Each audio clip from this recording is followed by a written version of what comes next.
Hello and welcome to FreightWaves Now, where we are bringing it to you each and every day. Welcome to Blue Monday. That's why I'm wearing blue. It's Blue Monday and we have the Sultan of Sonar, Zach Strickland, on, and he's been feeling kind of blue too. But one thing that I suggested to him that can kind of help him and you, yes, you feel better, is I was thinking, dude, talk overview, talk about right now, but what are we looking at right now and what do these things mean as we head into the week? It could be a little bit about air cargo, it might be a little bit about oil, it's still about volumes and how they seem to be looking the same. I have no idea what Nick Austin, meteorologist, is going to tell us, so let's find out. Hey Nick, what's going on in the nation today?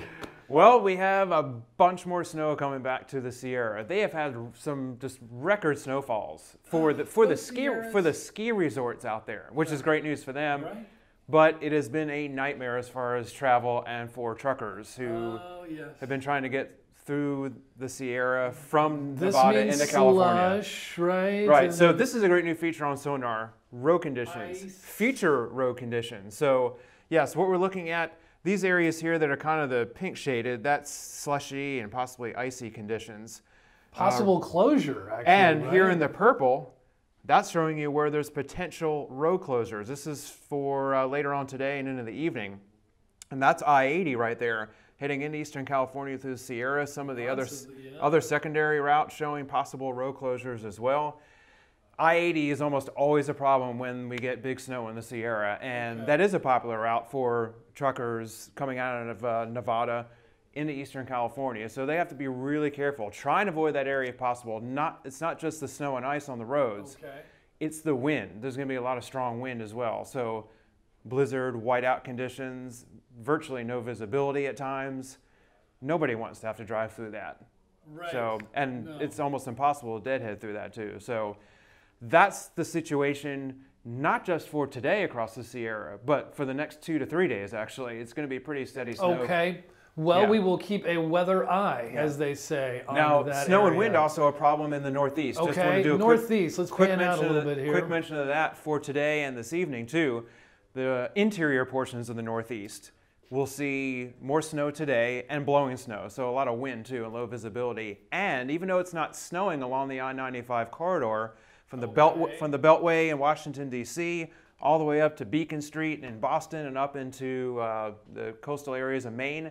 Very, very windy as well. 50 to 60 mile an hour wind gusts, crosswinds across the I-95. The worst. So blowovers are possible for truckers who are deadheading and have driving empty vans. So very risky for that. Very Want to try and avoid that, that's for sure. Talk about white knuckling driving. That's right. Right. Yeah, so be careful out there, everyone. Okay, thanks, Nick. Thanks. Yeah, one time I drove an RV across Kansas, and I was having major crosswinds going, and I did literally white knuckle it for like 9 hours, thinking Kansas was going to be so easy. I have a new respect not only for Kansas, but for also drivers having to deal with crosswinds. So do be careful out there. It sounds like dangerous. Also, I mean, flying, it's choppy. It's choppy out there if you're, well, on a flight today. But Nick, I mean, Zach, I'll figure it out today. Welcome aboard, man. Give us some overview. What's happening on Blue Monday? All right. So yeah, I mean, I appreciate you telling everybody my emotional state, but at the same time, look, you've even got kind of a blue. You know, I look at the numbers and I get excited when things do this. I love watching things bounce around. And this right here is the outbound tender rejection index for the United States, and it's just flat. That's not. And it is kind of something of an indication of your emotional state here, because it's not a lot to talk about except for the same old thing. I mean, it's not necessarily bad for the freight market itself. It means that it's relatively in balance. Right. That means that carriers are not really rejecting less loads. They're not rejecting more loads. So the shippers out there they're getting a pretty stable environment to operate in, as well as the carriers. The carriers obviously can maintain their operation in this market. You're just not going to see a lot of upward rate pressure. It's not going to move into the spot market like we saw last year. Sort of like the meteorologist who likes disruptive weather. You like disruptive market conditions. I do. Okay. Well, what else do you have for us, giving us an overview today? So I've got the outbound. I'm going to go with volume because volumes are kind of interesting right now, even though they're not nationally showing any kind of upward or downward pressure right now. This is the outbound tender volume index for Joliet, Illinois, the 4th largest market Chicago in the country, just out south and west of Chicago. Okay. Huge market. And Atlanta is here in the orange. So you got 2 of the top 5 markets in the country, and their volumes are actually starting to trend up a little bit. So we've seen that the capacity in the market isn't necessarily changing, but the volumes are starting to trend up a little bit. And this is something we're really going to watch moving out of the 3rd week of February, traditionally a very slow period of time. And then we're going to hit the end of the month here in the next few days, which, if you look back here in January, we had these kind of spikes in these areas as people are kind of pushing out their freight. And that should happen again here. But the difference between January and February, February kind of signals the end of winter, like traditionally. Like, it's not officially the end of winter, mind you, but we have a chance moving forward into March where we're going to see increasing volumes. Tender rejections should start going up a little bit more and staying up throughout the spring. So that'll be an exciting thing for you, right? It'll be exciting for me. I remember last week, just a few days in, we were like, well, it's a slight uptick. Is it going to continue? Well, as a matter of fact, it certainly is, somewhat aggressively. Are you at all surprised that Atlanta has spiked so aggressively over the Joliet market? No, I'm not. I'm not surprised at all because the south, the freight movement pattern kind of comes from the south and rises into the north. Now, interesting. Midwest has kind of been carrying the load a lot for the country's capacity outside of Los Angeles, of course. That's still going haywire. But the Midwest has kind of stayed up in terms of volume, whereas Atlanta's been very suppressed. But that tends to remedy itself in the spring as the temperatures increase, the weather starts warming, but so does the freight volume. The freight volume starts picking up again. Well, that's useful, and that's great because to me that's positive information for you here on this Blue Monday. I don't feel like I'm inspiring you, Chad. Well, maybe this will. I'm in baby steps, right? Right. All right. So the next chart I have here is the ULSD rack price. For the United States of America. That's down here in the greenish color.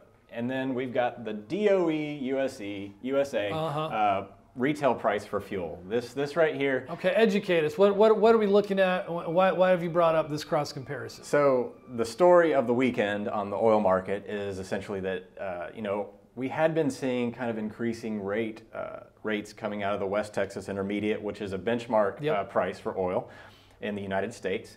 And so, therefore, these rates right here, the rack price has been moving up, and the retail price kind of lags that. You can see that kind of clearly here. Like, they've been kind of going down. They flattened out the wholesale price, which is the price that many carriers are purchasing the fuel at. So, as this contracts, this actually moves their margins closer because they're charging their customers based on this rate up here.